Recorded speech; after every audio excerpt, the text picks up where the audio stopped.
Hello friends, welcome to SantTech. Today I will show you how you change your Google language. So first of all you need to go this icon for enter into Google account. Click here and click the manage your Google account and then go to the personal info.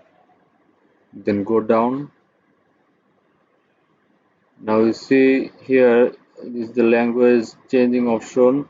Click the arrow key and here edit button. Click this icon. Now see there is a lot of language. Which one you need? Just click and select. Now you can see here the language is changed. If you again want to change it, then again click here.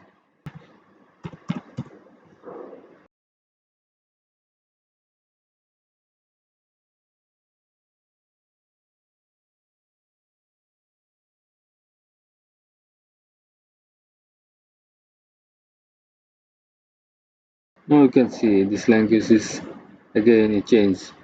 So this way you can change your Google account language. If this video is helpful for you, then please like this video.